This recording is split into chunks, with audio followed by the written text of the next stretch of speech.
할렐루야. 감사합니다. 찬양을 하니까 너무 좋습니다. 오늘 저는 여러분과 함께 새롭게 시작하라 라는 제목으로 계속 여호수아서 강해를 오늘 5장 공부해 보도록 하겠습니다. 먼저 우리 한번 읽어볼게요. 제가 한 절 읽고 여러분 한 절 읽고 교독하십시다. 그때 여호와께서 여호수아에게 이르시되 너는 부싯돌로 칼을 만들어 이스라엘 자손들에게 다시 할례를 행하라 하시매. 여호수아가 부싯돌로 칼을 만들어 할례산에서 이스라엘 자손들에게 할례를 행하니라. 여호수아가 할례를 시행한 까닭은 이것이니 애굽에서 나온 모든 백성 중 남자 곧 모든 군사는 애굽에서 나온 후 광야 길에서 죽었는데 그 나온 백성은 다 할례를 받았으나 다만 애굽에서 나온 후 광야 길에서 난 자는 할례를 받지 못하였습니다. 이스라엘 자손들이 여호와의 음성을 청종하지 아니하므로 여호와께서 그들에게 대하여 맹세하사 그들의 조상들에게 맹세하여 우리에게 주리라고 하신 땅 곧 젖과 꿀이 흐르는 땅을 그들이 보지 못하게 하리라 하시매 애굽에서 나온 족속 곧 군사들이 다 멸절하기까지 40년 동안을 광야에서 헤매였더니 그들의 대를 잊게 하시니 자손에게 여호수아가 할례를 행하였으니 길에서는 그들에게 할례를 행하지 못하였으므로 할례 없는 자가 되었습니다. 또 그 모든 백성에게 할례 행하기를 마침에 백성이 진중 각 처소에 머물며 낫기를 기다릴 때 다같이 여호와께서 여호수아에게 이르시되 내가 오늘 애굽의 수치를 너희에게서 떠나가게 하였다 하셨으므로 그곳 이름을 오늘까지 길갈이라 하느니라. 아멘. 중년 이상의 성인들이 흔히 하는 말 중에 하나가 아유 내가 10년만 젊었어도 라는 말을 합니다. 여러분도 가끔 하시죠? 무슨 의미가 있나? 내가 과거에 잘못된 선택을 했거나 충분히 노력하지 않았기 때문에 현재 과거를 생각하면 후회할 일이 좀 많다. 그래서 시간을 좀 되돌릴 수 있다면 그때로 돌아가서 그 문제, 그 과거의 그 문제를 내가 해결하고 싶다라는 뜻에서 내가 그때, 내가 지금 그때로 갔으면 이런 생각을 하게 합니다.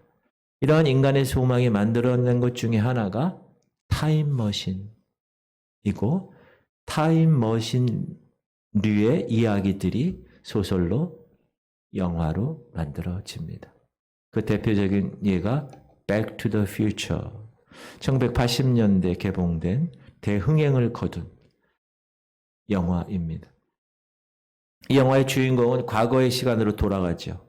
그리고 자신의 그 아버지를 도와줍니다. 2021년 개봉된 영화 소스 코드라는 영화에 보면 주인공이 아예 과거의 열차 폭발 테러 사건으로 돌아갑니다. 그 사건 자체가 발생하지 않도록 원천 봉쇄해 버립니다. 현재 있는 사람이 과거에 들어가서 과거를 조작해서 현재와 미래를 완전히 바꿔버린다. 이거는 어디까지나 공상과학 소설이나 영화의 이야기입니다. 우리의 현실은 그렇지 않습니다. 그래서 우리가 이 세상 살아가면서 나이가 들면 들수록 지나간 세월에 대한 후회가 조금씩 생기게 되고 그것이 쌓이게 되면 그 결과 우리 마음에는 어떤 절망, 어떤 분노가 남게 됩니다. 하지만 인생에 대한 후회와 한탄 외에 우리가 할 수 있는 일은 없을까? 오늘 성경은 굳이 타임머신의 도움을 받지 않아도 우리가 우리 자신의 삶을 근본적으로 바꿀 수 있는 길이 있다라고 말씀하십니다. 그러므로 과거는 중요하지 않아요. 지금 이 인생, 내 현재 인생을 새롭게 쓰면 되는 거예요. 오늘 이 저녁 하나님의 말씀을 함께 나누는 여러분 모두에게 이런 복과 은혜가 주어지기를 간절히 축원합니다. 오늘 본문 말씀 보면 스파이를 보내죠. 그래서 공격 목표인 여리고 거기를 정탐하고 나서 하나님께서 베푸신 요단강의 기적을 밟았더니 쫙 갈라져서 마른 땅처럼 가게 되죠. 그래서 가나안 땅에 올라서서 이제 장군 여호수아를 따르는 모든 사람들. 그런데 오늘 보면 이 여호수아에게 하나님께서 매우 황당한 명령을 하십니다. 그 명령이 뭐냐? 할례를 하라는 거예요. 할례는 남성 생식기 끝에 포피를 벗겨내는 쉽게 얘기한 포경 수술을 요구하셨다. 2절 시작. 그때 여호와께서 여호수아에게 이르시되 너는 부싯돌로 칼을 만들어 이스라엘 자손들에게 다시 할례를 행하라 하시매. 네. 당시 상황에서 여러분 할례 받는 것은 너무나 위험천만한 일입니다. 우선 수술 환경 자체가 비위생적입니다. 할례를 위한 수술 도구가 있겠습니까? 그냥 부싯돌 칼로만 잘라내는 거예요. 수술대도 없고 소독된 수술 도구도 없고 진통제는 더더욱 없었을 겁니다. 그냥 생살을 자르는 거예요.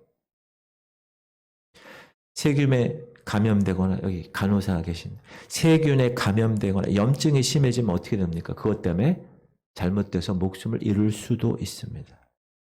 또 성공적으로 할례를 마쳤어 수술을. 그럼 그 상처 부위가 어떻게 됩니까? 그 다음날 일어나면 퉁퉁 붓죠.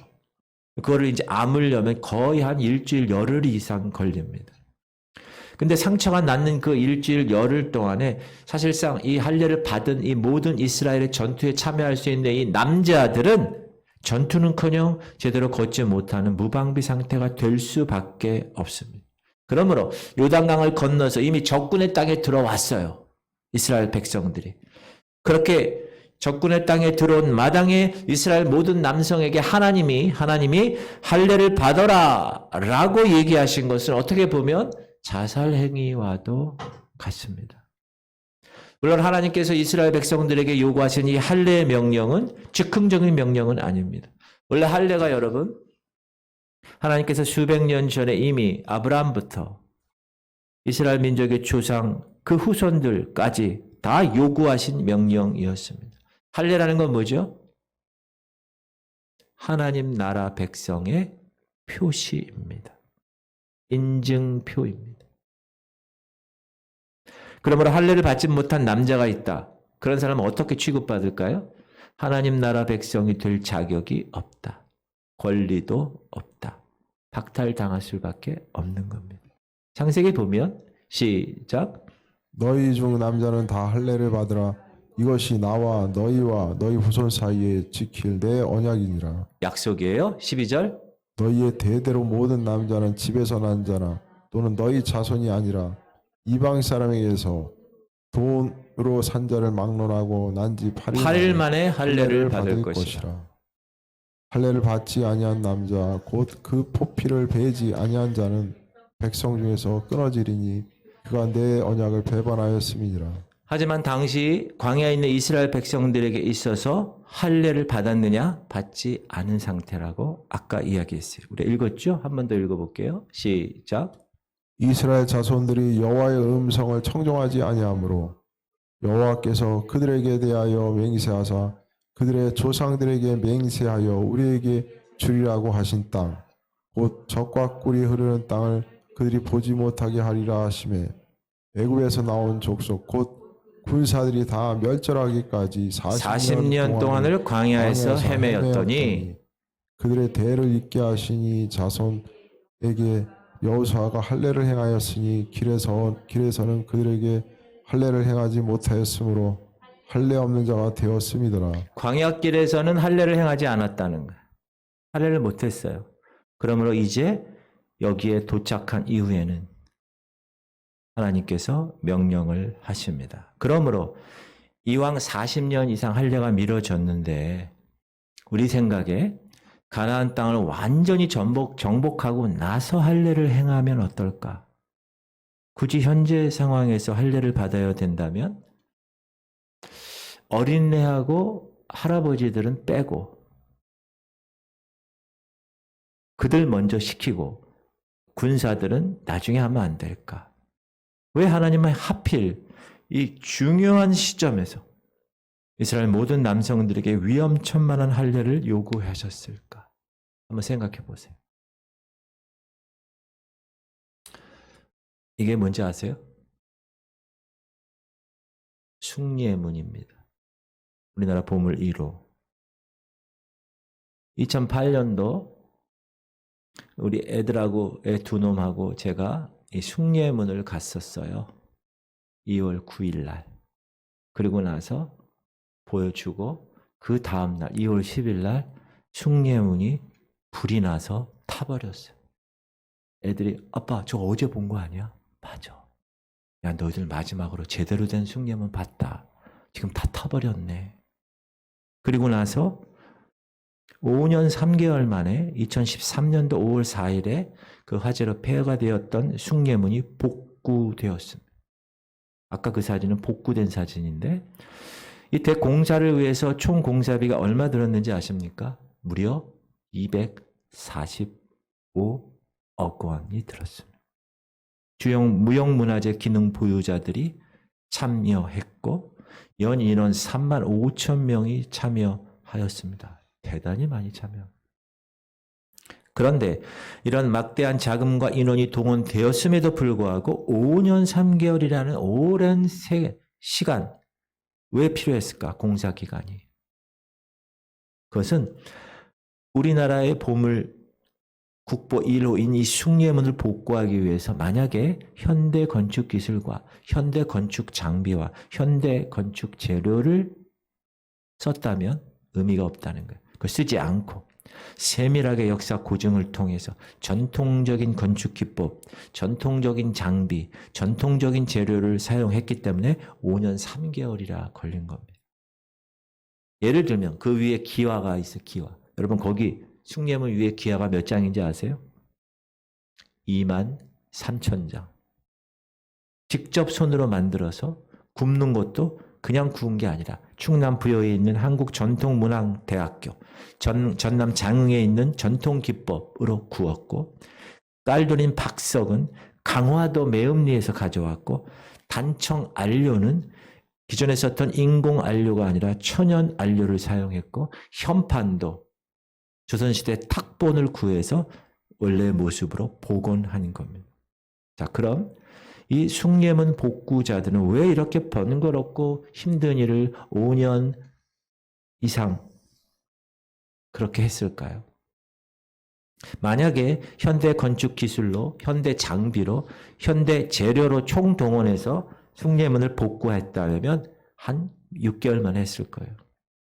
더 빨리, 더 과학적으로, 더 견고하게 지을 수 있었을 거예요. 그러나 그렇게 했다면 우리나라의 최고 보물로서의 가치는 없을 거예요. 그냥 카피본이야. 이스라엘 모든 남성에게 할 일을 지금 요구하신 하나님의 뜻도 마찬가지다. 숭례문 복구자들의 생각과 크게 다르지 않습니다. 이스라엘 백성을 향한 하나님의 최종 목적이 있다. 그것은 그들이 탐욕스러운 정복자가 되어서 가나안 땅을 다 해먹는다. 라가 그게 아닙니다. 걸핏하면 전쟁을 벌여서 난폭한 전쟁 미치광이로 만들어놓은 것, 그게 하나님의 뜻이 아닙니다. 이스라엘을 향한 하나님의 뜻이, 하나님의 목표는 뭡니까? 그들을 온전한 하나님의 백성으로 만드는 것이었습니다. 그냥 전쟁에 나가서 무조건 이기는 것, 그 자체가 중요한 것이 아닙니다. 그 전쟁을 통해서 하나님의 백성이 하나님의 백성으로 인정받는 것, 그것이 하나님의 뜻이었어요. 그래서 하나님께서 이스라엘 백성이 본격적으로 이제 전쟁을 향하여 가나안 땅을 정복하기 위하여 이제 스탠바이 하고 있었을 그때 고통스러운 할례를 통하여 이제 너는 하나님의 자녀라는 자격을 갖추게끔 하셨다는 거예요. 분명하게 너희들은 이제 그냥 여기서 너희들이 정복하는 땅을 갖고 너희들이 사는 그런 존재가 아니란다. 너희들은 하나님의 백성이야. 할례를 행했기 때문에 이제 너희들은 하나님과 나와의 계약, 너희와 하나님과의 계약을 완전히 짊어지고 이제 이 땅을 정복하는 것이다. 라는 것입니다. 그러므로 이스라엘 백성을 하나님께서 진정한 하나님의 백성으로 만드시기 위해서는 위험했죠. 할례가. 그리고 느렸죠. 그러나 확실한 길을 요구하신 것입니다. 따라합시다. 위험하고 느리지만 확실한 길로 가야 된다. 그게 저와 여러분의 삶이에요. 하나님께서는 우리가 삶의 목표도 잊어버린 채 그냥 무작정 앞만 보고 정신없이 인생길을 달려가는 사람으로 만들지 않았습니다. 막 그렇게 가죠. 그럼 하나님 어떻게 하는지 아세요? 하나님의 번거롭고 고통스러운 브레이크를 거십니다. 때로는 그것이 육체 질병으로 나타날 때도 있고, 정신적인 질병, 사건, 사고, 가정 문제, 직장 문제, 재정 문제, 인간관계의 문제로 나타날 수 있습니다. 하나님께서 브레이크 거시는 거예요. 그런데 하나님의 그 브레이크는 저와 여러분을 결코 괴롭히기 위한 것이 아닙니다. 왜 브레이크를 거셨어요, 하나님이? 올바른 경로를 벗어남을 경고하시는 거예요. 여러분, 우리가 요즘 내비게이션이 있죠. 속도가 높아지면 어떻게 되죠? 빨간불이 경고가 막 돼요. 자기의 원래 내비게이션이 가라고 한 그 경로 아니고 이쪽 가면 뭐라 그러죠? 경로가 이탈됐습니다. 막 이렇게 얘기해요. 그게 하나님의 브레이크라는 겁니다. 사랑하는 성도님들, 여러분의 인생에 브레이크가 지금 걸리셨나요? 만약 그렇다면 이제 여러분의 삶의 속도를 늦추시고 하나님이 진정 원하시는 일이 뭔지 차분하게 주변을 돌아보셔야 합니다. 그것이 하나님이 여러분에게 사인을 주신 거기 때문에 그걸 받고 깨닫고 느리지만 위험하지만 확실한 그 길을 선택하라고 주님이 브레이크를 거셨으니 그걸 깨닫는 여러분 되시기를 주 이름으로 축원합니다. 느리고 위험하지만 확실한 길을 요구하신다. 하나님은 제대로 하나님의 백성으로. 두 번째는 원위치를 두려워하지 않는 것. 자, 이스라엘 백성이 위험하고 고통스러운 할례를 받은 시점은 뭐냐? 애굽에서 나온 지 40년 되는 6월절 직전이었습니다. 10절 시작. 또 이스라엘 자손들이 길갈에 진쳤고 그달 14일 저녁에는 여리고 평지에서 6월절을 지켰으며 이때는 가나안 사람들이 가나안 땅에 갔더니 가나안 사람이 있을 거 아니에요. 그 가나안 사람들이 보리 추수를 하던 시기라는 거예요. 그러니까 들판에는 뭐가 있어요? 무르익은 보리들이 이렇게 있는 거예요. 그래서 이스라엘 백성들이 이제 할례 고통에서 벗어나는 그 순간 들판에서 그 땅에 곡식을 추수한 거예요. 그 곡식으로 누룩을 넣지 않은 빵을 만들고 볶음 요리도 만들고 그래서 무교절, 유교절을 6월절을 지키는 거예요. 시작.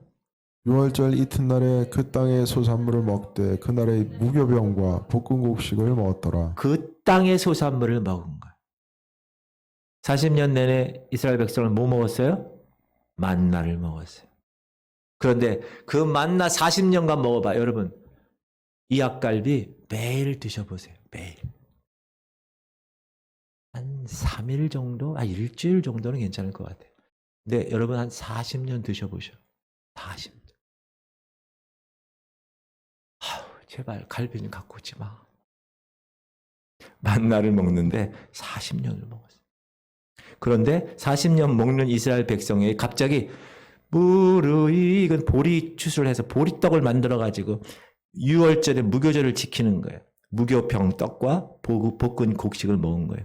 이야, 얼마나 신나겠습니까? 얼마나 즐거웠겠어요.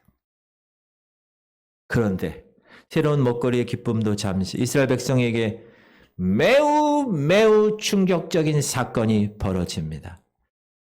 무슨 사건인가? 하나님께서 이스라엘 백성에게 매일 먹을 양식으로 40년 동안 공급해 주던 만나가 도리어 갑자기 중단된 거예요. 시작. 또 그 땅의 소산물을 먹은 다음 날에 만나가 그쳤으니 이스라엘 사람들이 다시는 만나를 얻지 못하였고 그의 가나안 땅의 소출을 먹었더라. 비록 만나 먹는 것이 너무 지겹고 좀 투정한 적도 있지만 40년 흐르는 동안 만나는 어느덧 이스라엘 백성의 삶의 일부가 되었어요. 그런데 이 갑작스러운 만나 공급 중단 사태, 이 사태는 이스라엘 백성들에게 가장 큰 당장 스스로 먹거리를 해결해야 한다는 부담감이 생긴 거예요. 현실적인 문제죠, 이건. 커다란 심리적인 충격. 야, 이제부터는 내가 나가서 먹을 걸 갖고 와야 되네, 이거니. 맨날 아침에 먹을 게 떨어졌었는데. 하나님께서 왜 갑자기 이 시점에서 야박하게 만나를 끊으셨을까? 가나안 정복 전쟁이 마치기까지라도 하나님이 아예 만나를 끝까지 주시지. 혹시 가나안 땅의 그 보리를 먹은 것이 하나님 심기를 건드렸을까? 그래서 벌 받은 걸까? 성경은 그렇게 말하지 않는 걸 보면 이 만나 공급 중단 사태는 하나님이 하신 일이다. 그럼 하나님이 왜 하셨을까? 이건 여러분 이제 이스라엘 백성들이 비상체제에서 정상적인 현실 세계로 돌아왔다는 것을 가리킵니다. 여러분, 광야의 40년은요, 정상적인 삶이 아니었어요. 여러분, 정상적인 삶이 아니면 무슨 상이에요? 비상이죠, 비상. 비상사태. 구름기둥, 불기둥. 그건 정상적인 게 아니에요. 만나? 정상적인 게 아니에요. 돌덩이에서 물이 나오는 거? 정상적인 게 아니에요. 그렇게 항상 눈앞에서 벌어진 정상적이지 않은 그 기적이 오히려 그들에게는 정상이 된 거예요.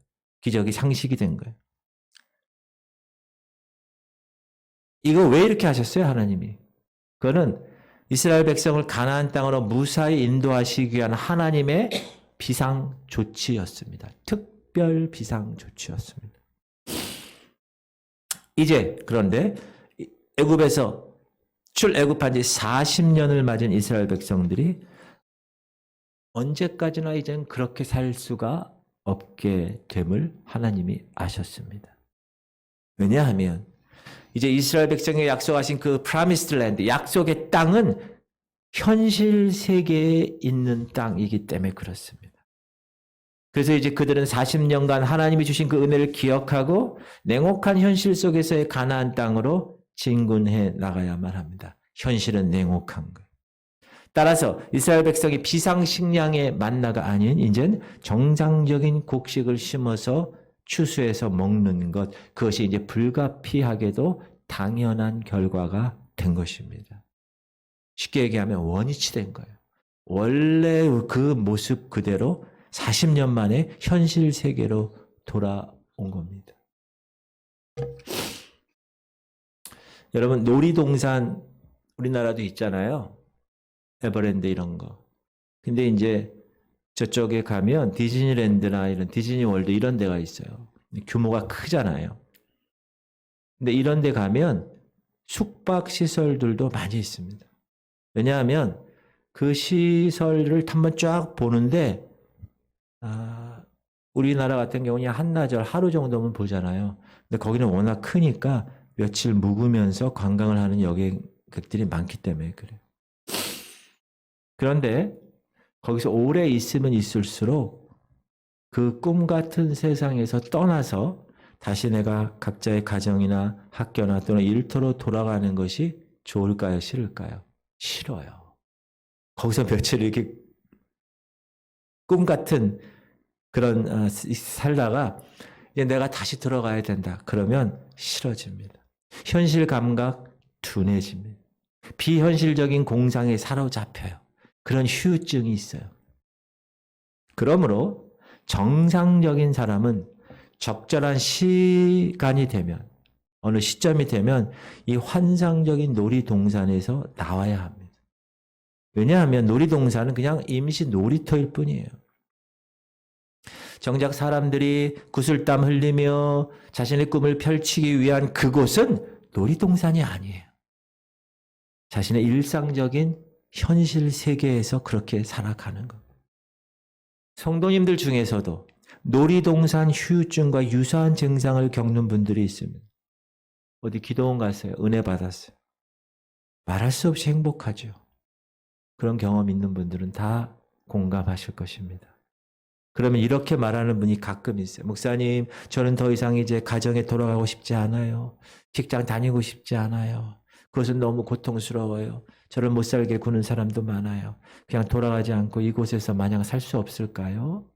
라고 생각하는 사람. 실제로 어떤 분들은 가정 팽개치고 일터 팽개치고 그런 집회 장소에서 둘러붙어서 사는 사람도 있어요. 하지만 성경은 뭐라고 합니까? 그것은 원칙적으로 옳은 선택이 아니다 라고 가르칩니다. 여러분, 제자들과 함께 예수님이 변화산상에 있을 때 모세와 엘리야와 함께 예수님이 변화되잖아요. 그걸 보고 베드로가 얼마나 좋았는지, 주님 여기 너무 좋습니다. 초막셋을 짓고 아예 여기서 그냥 삽시다 라고 말했는데, 그때 예수님이 뭐라고 그러는지 아세요? 아무런 대꾸도 하지 않으세요. 제자들 데리고 다시 저 소란한 군중 속으로 들어가십니다. 왜 그렇게 군중 속으로 들어가셨어요? 왜냐하면 그 군중 속이 예수님의 복음이 필요하기, 예수님의 치유가 필요한 곳이기 때문에, 예수님을 필요로 하는 사람들이 있는 곳이기 때문에 그랬다는 거예요. 그러므로 우리가 하나님의 꿈을 이룰 장소는 바로 여러분의 냉혹한 현실이라는 거예요. 꼭 기억하십시오.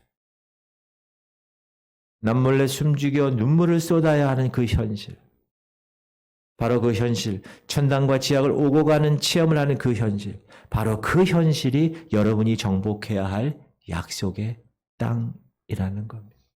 이스라엘 백성에게 만나 공급이 중단되었다고 해서 하나님의 은혜와 보호하심도 중단되었나요? 아니에요. 광야에서 40년간 만나를 부어주신 하나님은 여전히 약속의 땅에 있는 이스라엘 백성과도 함께 계속 계시고 있는 것입니다. 그리고 광야 생활과는 차원이 다른 더 놀라운 기적과 더 놀라운 은혜를 예비하시고 준비하셨다는 것입니다. 그러므로 사랑하는 성도님들, 여러분의 현실로 돌아가기를 두려워하지 마십시오. 이 교회에서 은혜 많이 받았어요? 현실 가면 마음에 안 맞아. 어떻게 해야 할까?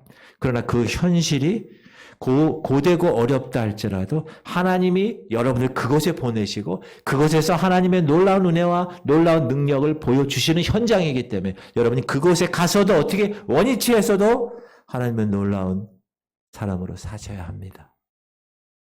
그것이 저와 여러분에게 하나님이 은혜 받은 사람, 구원받은 사람들에게 해야 할 일이라고 말씀하시는 거예요. 세 번째 우리가 살펴볼 내용은 눈에 보이는 것이 전부가 아니라는 거예요. 자, 이스라엘 백성이 이제 첫 공격 목표인 여리고성 가까이 이르렀을 때 여호수아 눈에 거대한 칼을 빼어든 채 버티고 있는 낯선 장수 한 사람이 딱 보인 거예요. 우와. 시작. 여호수아가 여리고에 가까이 이르렀을 때 눈을 들어본즉 한 사람이 칼을 빼어 손에 들고 마주 서 있는지라. 여호수아가 나아가서 그에게 묻되 너는 우리를 위하느냐 우리의 적들을 위하느냐 하니. 일단 정체를 알 수 없고 무장한 상태에 있으니까 길을 딱 막고 있으니까 여호수아 장군이 어떻게 생각했을까요? 이놈이 적이야? 우리 편이야? 라는 생각 때문에 그 사람 정체부터 파악해야만 했습니다. 그래서 여호수아는 정색을 하고 그 사람에게 단도직입적으로 얘기하죠. 너 우리 편이야? 아니면 우리를 해치는 편이야? 적이야? 그러자 그 사람 입에서 놀라운 이야기가 나왔습니다. 14절. 시작. 그가 이르되 아니라 나는 여호와의 군대 대장으로 지금 왔느니라 하는지라. 이제 가나안 땅을 다 할례를 다 하고 원위치 이제 모든 만나가 다 끝나고 이제 현실에서 하나님의 그 삶을 이루어 나가야 할 그 백성에게 하나님은 홀로 보내지 않으시고 이스라엘 백성을 돕고 보호할 하나님의 군대가 함께 있다라는 거예요. 할렐루야. 하지만 그의 말은 거기서 끝나지 않고 15절 시작. 여호와의 군대 대장이 여호수아에게 이르되 내 발에서 신을 벗으라. 내가 선 곳은 거룩하니라 하니 여호수아가 그대로 행하니라. 어서 많이 들은 거 아니에요, 여러분? 신 벗으라 하는 거. 네 발에서 신을 벗으라. 처음이 이게 아니죠. 출애굽기 때 배웠죠. 누구죠? 모세. 모세가 호렙산에서 떨기나무에 불로 임한 하나님을 뵀을 때 하나님 뭐라고 그러시죠? 네 발에서 신을 벗으라. 그 뜻은 뭐라고요? 너는 이제 나의 종이야. 주인이 내가 하는 대로 순종해야 되는 것이다. 지금 여호수아와 동일하게 하나님께서 나타나신 겁니다. 이건 하나님의 군대만 파견된 게 아니에요. 하나님 자신이 직접 와 계신 겁니다. 하나님의 군대의 본부 자체가 이스라엘 백성의 한가운데로 이동한 것입니다. 이스라엘 백성의 눈에 보였을까요? 안 보였어요. 그러나 이스라엘 백성 곁에는 상상도 할 수 없을 만큼 막강한 지원군이 버티고 있었다. 이것은 하나님께서 이스라엘 백성을 위해서 얼마나 비장한 각오로 개입하시는 것을 보여주는 사건입니다. 여러분, 사람들은 눈에 보이는 것들만 신경 씁니다. 그렇죠?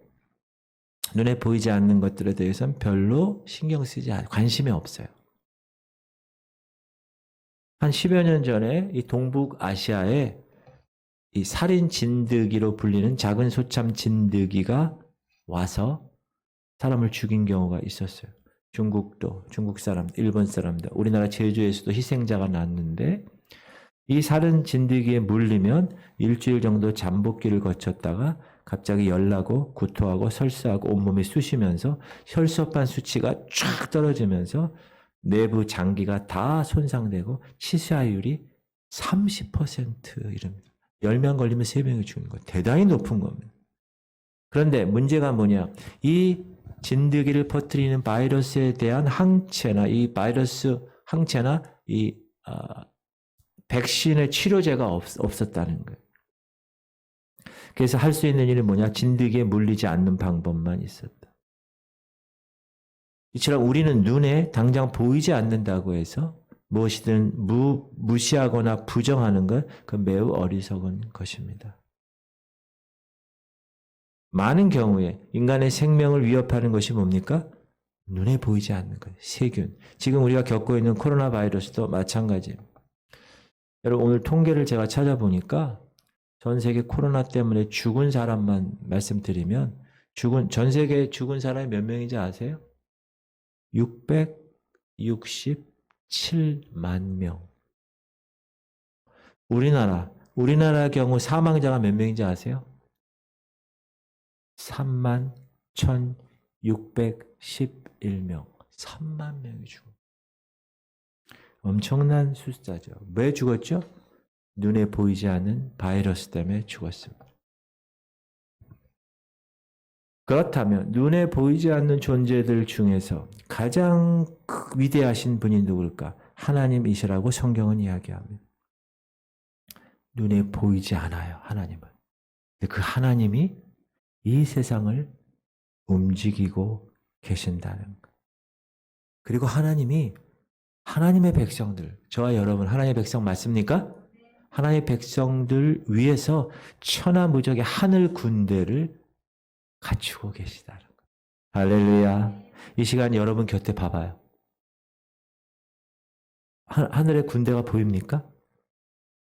그 하늘의 군대는 하나님의 명령에 따라 여러분의 곁을 지키고 있는 거예요.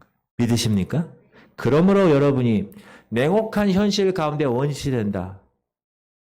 그래도 두려워할 필요가 없습니다. 하나님이 여호수아에게 보여주신 거예요. 이제 너희들 만나 공급 중단 사태를 통해서 너희들이 이제 현실적인 곳에서 살아야 돼. 기적을 그렇게 체험했던 40년을 잊어버려. 이제 너희는 현실에서 너희가 해야 할 일을 제대로 해야 된다. 그런데 그걸로 끝낸 게 아니라 하늘의 천군 천사가 그 주변에서 그들을 지키고 있다. 그러므로 앞뒤 다 지키고 있는 그 하나님의 군대 때문에 하나님의 백성들은 그 냉혹한 현실 가운데서도 두려워할 필요가 없었습니다. 여러분, 지금도 여러분 모두가 하나님의 그 하늘 군대와 함께 여러분이 있는 그 냉혹한 현실 속에서도 담대하게 다 헤쳐나갈 수 있도록 도와주시는 그 손길을 꼭 기억하시기를 여러분으로 축원합니다. 이 세상 많은 사람들은 행복했던 과거, 아름다웠던 과거로 돌아가기를 원합니다. 그러나 저와 여러분 그리스도인들은 그럴 필요가 없습니다. 우리들에겐 지금 현재가 중요합니다. 지금부터 하나님께서는 이전과 비교할 수도 없는 크고 놀라운 일을 시작하신 것입니다. 여러분을 통하여. 꼭 기억하십시오. 그러므로 우리는 하나님을 매일 바라보며 첫 번째, 느리지만 확실한 길을 선택하는 것. 할례를 왜 그 즈음에 하나님이 시켰는가? 이제 너는 하나님의 백성이란다. 이제 네가 발바닥으로 밟는 모든 땅은 하나님이 주실 거라는 거야. 여러분 하나님의 자녀인 거 믿으십니까? 그럼 여러분이 냉혹한 현실에서 살아갈 때 천군 천사, 천하무적의 지원군이 있음을 꼭 기억하시고 두려워하지 말고 두려워 말아라 놀라지 말아라 강하고 담대하라. 이게 우리 교회 행진곡이에요. 행진곡. 나가는 행진곡. 그거 꼭 기억하시고 걱정하지 마세요. 두려워하지 마세요. 놀라지 마세요. 할렐루야. 하나님이 여러분을 지키시고 2022년도 지켜주신 그분이 2023년도도 동일하게 지켜주실 것입니다. 힘들고 어려울 때 어떻게 해요? 옆을 봐요. 하나님의 군대가, 엄청난 군대가. 목사님, 저는 앞만 봐도 보이질 않는데요. 보이지 않으면 주님, 내 영적 눈을 뜨게 하시옵소서. 그리고 보세요. 그러면 천만 지원군이 여러분을 붙들고 있어요. 걱정하지 마십시오. 할렐루야. 두려워하지 마세요. 이 지구촌 교회는 따라합시다. 우리 교회는 좋은 교회다. 맞습니까? 얼마나 좋은 교회인지 몰라. 얘기하죠. 할렐루야. 기도 제목.